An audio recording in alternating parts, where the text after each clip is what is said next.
हे मी आणले Sunday मार्केटमधनं books. Okay, so आज आहे संडे अँड मी गेली होती बुक मार्केट. बट सुरुवातीपासून सुरुवात करूया.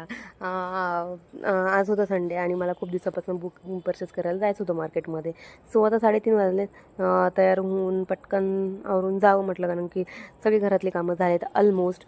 आणि ब्लॉगही कंटिन्यू करता येईल, कारण की मी काल एकच दिवस ब्लॉग शूट केले, परत आज नाही केलेला.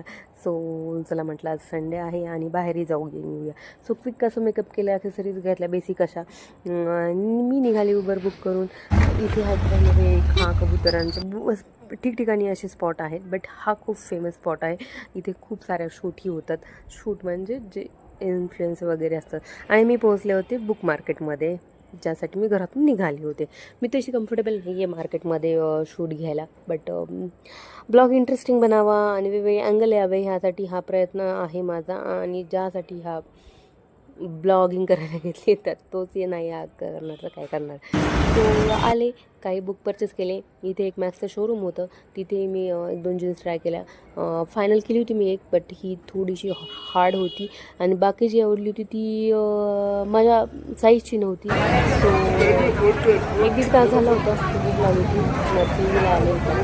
जे हैदराबादमध्ये येऊन गेले त्यांना माहिती आहे, खूप चाटचा मोठं रेस्टॉरंट आहे, खूप फेमस आहे. सो मी पावभाजी मागवली होती. खूप जास्त बटर टाकतो बाय द वे, ते बट खूपच टेस्टी असते. आणि मी माझ्यासाठी पार्सल घेऊन निघाले होते घरी.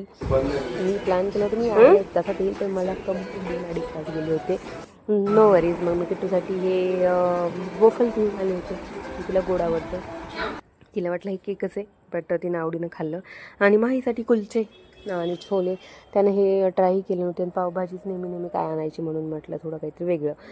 आणि आम्ही तिथली पावभाजी वगैरे खाल्लेली, आम्ही तिथे गेलेलो होते 1-2 वेळेस तरी.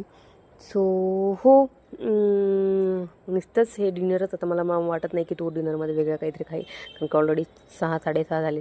सो मग काकडी दिली, कुलचे गरम करून दिले आणि दिवाबत्ती करून मी माझ्या आणलेले बुक तुम्हाला दाखवते, बट आता ते नंतर दाखवेल. Thanks for watching. बाय.